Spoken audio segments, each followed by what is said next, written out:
Di tengah reruntuhan Perang Dunia II, ketika dunia sedang menata kembali puing-puing kehancuran, muncul sebuah gagasan besar, sebuah organisasi global yang mampu mencegah kengerian serupa terulang. Gagasan itu adalah Perserikatan Bangsa-Bangsa atau PBB, lahir dari kesadaran bahwa dunia tidak bisa lagi berjalan. Both Donald Trump and Kamala Harris campaigned in Michigan on Friday. It was here that over 100,000 Democratic Party voters registered their opposition.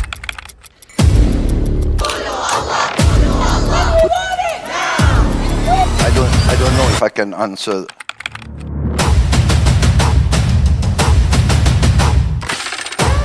Assalamualaikum guys, kembali lagi di Siasa Studio, tempat di mana kita harus berisik mengenai segala apapun yang terjadi di dunia ini. Nah, ngomong-ngomong, kalian tahu nggak apa itu PBB? Partai Bulan Bintang. Bukan. Pajak Bumi Bangunan. Bukan juga. Tapi Perserikatan Bangsa-Bangsa. Nah, tapi apa kaitannya ada mengenai kebangkitan Islam, khususnya di Timur Tengah atas adanya PBB? Ataukah PBB justru penghambat kebangkitan Islam? Tapi sebelum kita bahas lebih jauh, yuk kita bahas apa itu PBB atau Perserikatan Bangsa-Bangsa ini. Tentu jangan lupa kawan-kawan, seperti biasa support terus dengan menonton video-video dari Siasa Studio, serta like, comment, and subscribe. Apa yang terjadi di sana berdampak di sini. Salam kebangkitan Islam.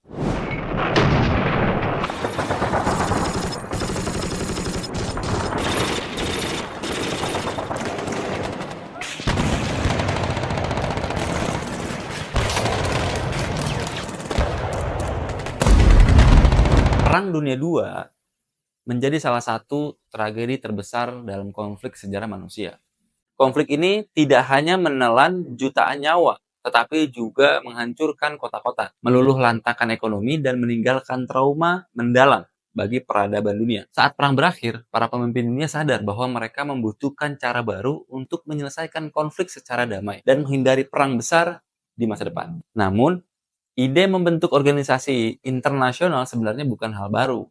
Sebelumnya, setelah Perang Dunia I, dunia telah menciptakan yang namanya Liga Bangsa-Bangsa atau League of Nations pada tahun 1915. Sayangnya, organisasi itu gagal mencegah pecahnya Perang Dunia II. Pada Agustus tahun 1941, sebelum Perang Dunia II berakhir, Presiden Amerika Serikat pada saat itu, Franklin D. Roosevelt, dan Perdana Menteri Inggris, Winston Churchill, bertemu di atas kapal perang di lepas pantai Newfoundland Land. Nah, mereka mendeklarasikan Piagam Atlantik, sebuah dokumen yang menyerukan kerjasama internasional untuk perdamaian dan keamanan dunia waktu pasca perang. Gagasan ini kemudian berkembang pada tahun 1943. Konferensi Moskow mempertemukan sekutu Amerika, Inggris, Uni Soviet, dan Cina untuk membahas pembentukan sebuah organisasi global. Diskusi ini menjadi lebih serius di konferensi Dumbarton Oaks atau Washington DC pada saat itu pada tahun 1944,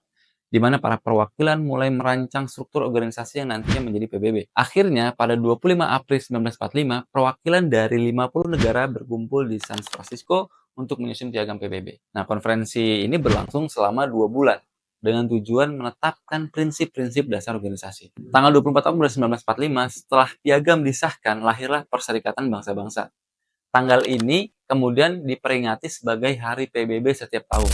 Perserikatan Bangsa-Bangsa ini atau PBB dibentuk dengan visi besar untuk menjaga perdamaian dunia, meningkatkan kesejahteraan global, dan mempromosikan kerjasama internasional. Namun, ya realitas menunjukkan bahwa PBB kerap dianggap sebagai organisasi yang lemah, khususnya dalam menangani isu-isu internasional yang melibatkan konflik kepentingan negara-negara besar. Dewan Keamanan PBB sebagai badan utama untuk menjaga perdamaian dan keamanan internasional juga sering menghadapi kritik atas ketidakefektifan banyaknya resolusi yang dihasilkan oleh Dewan Keamanan.